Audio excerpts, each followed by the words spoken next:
How's it going? Today on Block's Garage, we are going to be disassembling the front of this go-kart. The tire's not actually on there.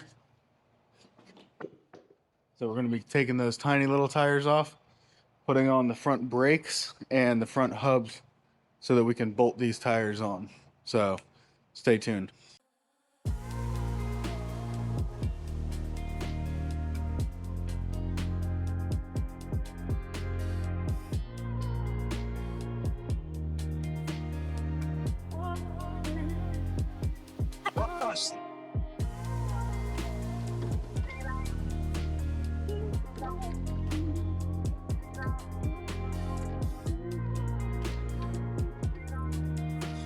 Look at that old crusty spindle there.